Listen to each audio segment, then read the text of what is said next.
예, 오늘은 요한계시록 세 번째 시간으로 이 요한계시록의 책의 특징을 한번 살펴보려고 하는데, 이 책이 주로 사용한 이 문학적 특징에 대해서 한번 살펴보려고 합니다.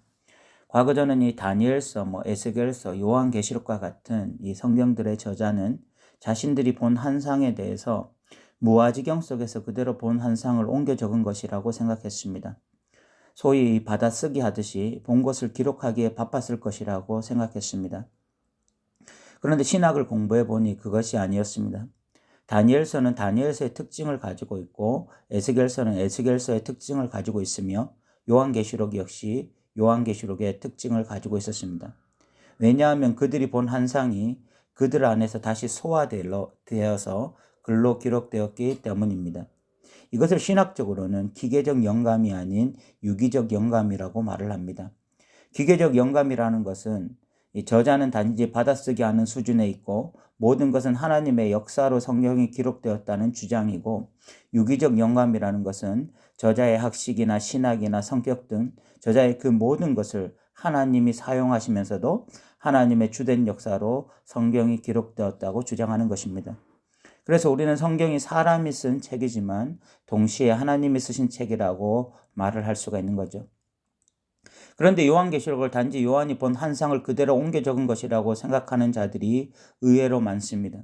그들은 요한이 본 한상을 그대로 옮겨 적었다고 믿기 때문에 해석 역시 너무나 단순하게 접근합니다. 다시 말해서 요한의 글쓰기 방식을 전혀 고려하지 않고 요한이라고 하는 저자를 무시한 채 요한계시록을 통해서 직접 계시를 받으려고 하는 것입니다. 그런데 요한계시록은 100% 하나님의 말씀이지만 글로 기록된 말씀입니다.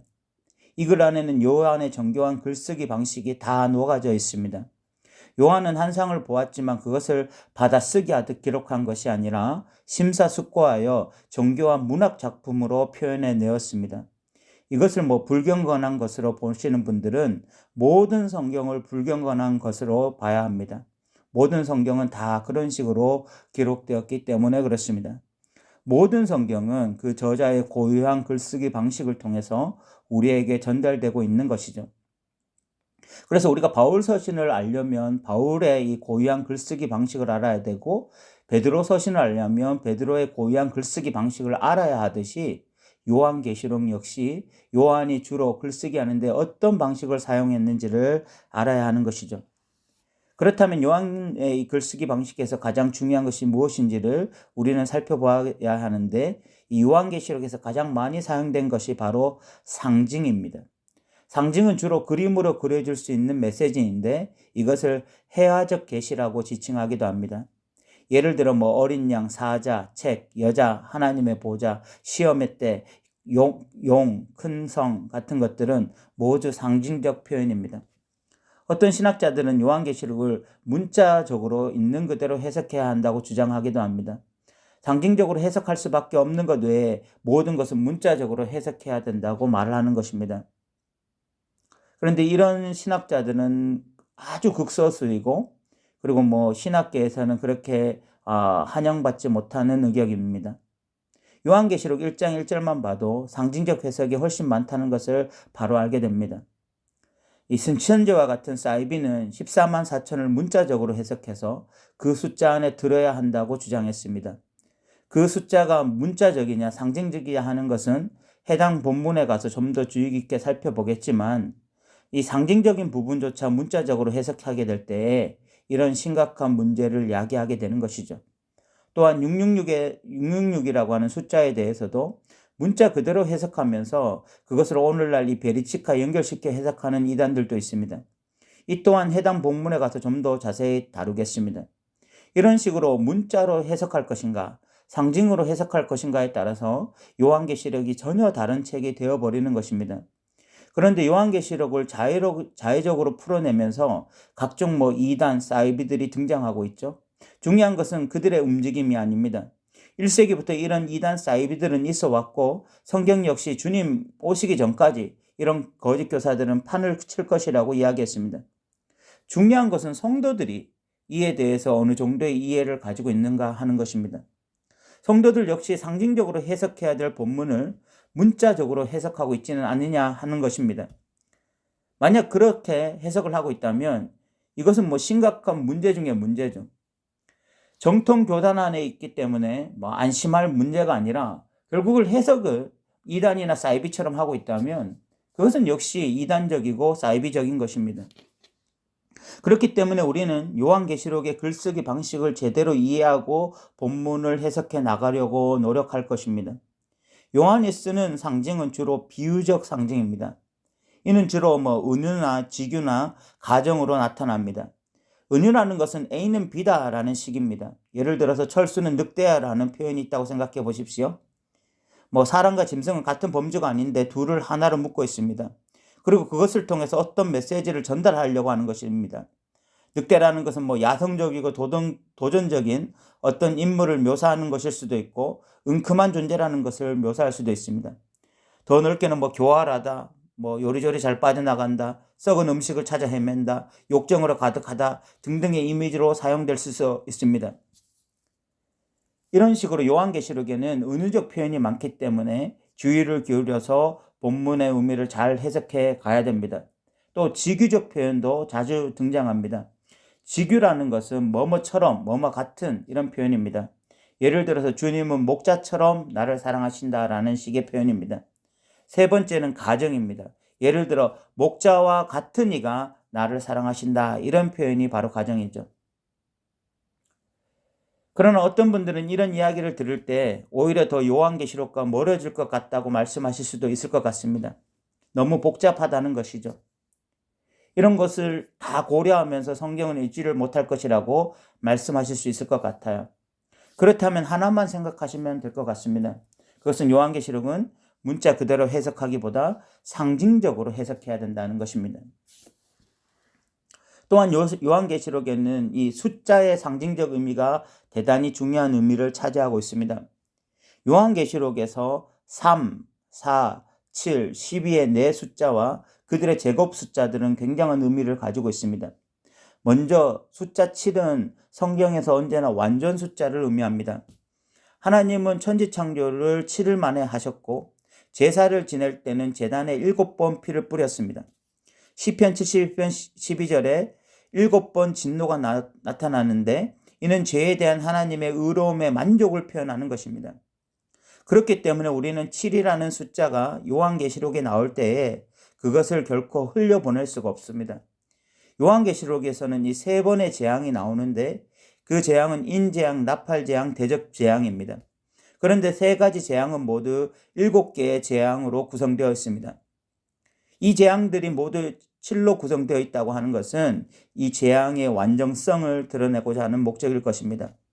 교회도 7교회가 나오는데 이는 그 당시 교회뿐만이 아니라 오고 오는 교회를 향한 메시지라는 이 교회의 보편성을 말하고자 함인 것입니다. 두 번째 4라는 숫자의 의미도 대단히 중요합니다. 숫자 4 역시 완전수입니다. 그 이유는 그 시대가 세상을 어떻게 이해했는지와 연관이 있습니다. 그 시대 사람들은 지구가 사각형의 땅이라고 생각했습니다. 사각형의 모서리가 4개이기 때문에 4는 세상 전체를 의미하는 완전 숫자입니다. 요한계시록 7장 1절에 보면 2일 후에 내가 내 천사가 땅 내 모퉁이에 선 것을 보니 라는 표현이 나오는데 바로 그런 개념에서 나온 것입니다. 4라는 숫자는 그래서 지구를 의미하기도 하고 그 의미의 확장으로 인해서 온 우주를 지칭하는 숫자이기도 했습니다. 재미있는 것은 세 번의 재앙이 7가지 재앙으로 구성되어 있는데 그중 첫 번째 4재앙은 모두 땅과 관련된 재앙이라는 것입니다. 숫자 3과 땅과 의미하는 것이 절묘하게 맞아떨어지고 있는 것이죠.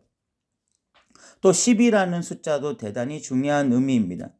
10이라는 숫자는 성경에서 하나님의 백성을 상징하는 숫자입니다. 구약의 12지파가 대표적이고 신약의 이 12사도 역시 하나님의 백성을 지칭하는 상징입니다. 그래서 요한계시록 4장에 보면 24장로들이 나오는데 이 장로들은 구약의 12지파와 신약의 12제자를 의미하는 것입니다. 이는 대표성의 원리입니다.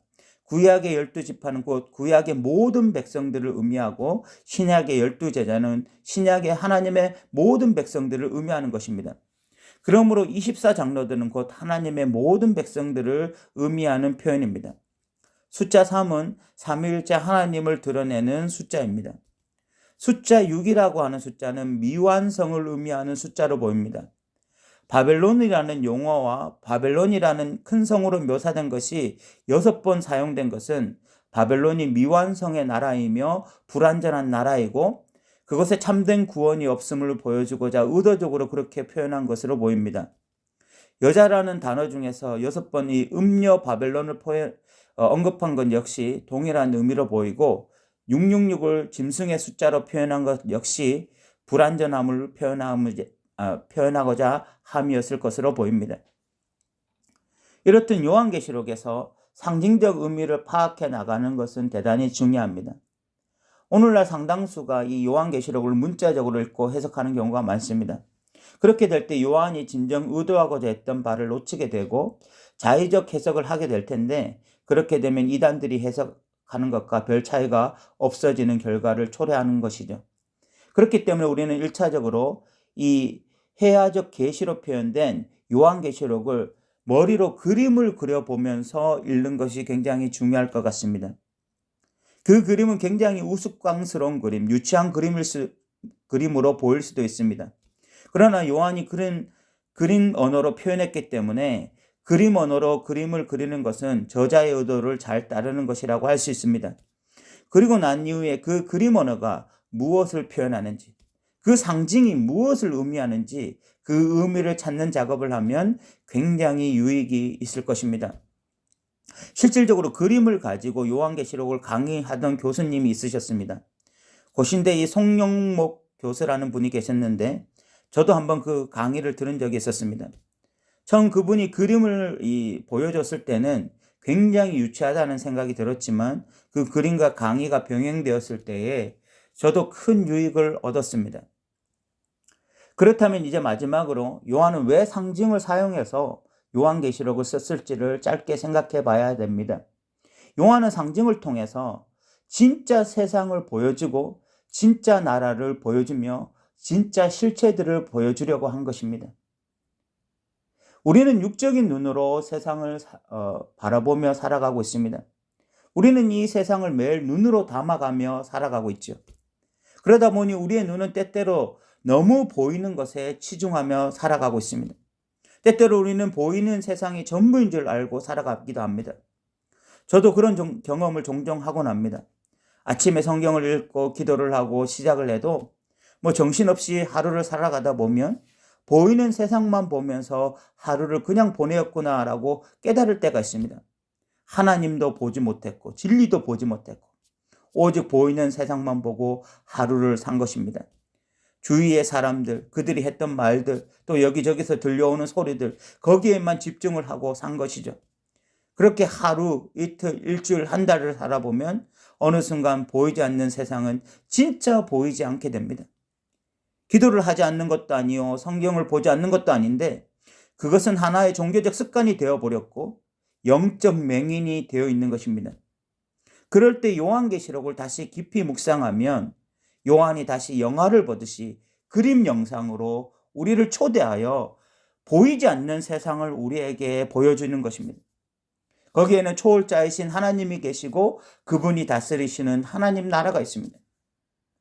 그 세계를 다시 보게 될 때에 눈의 비닐이 벗겨지고 다시 영적 감각이 살아나며 내가 어떤 존재인지 무엇을 위해서 살아야 되는지가 명확하게 보이는 것이죠.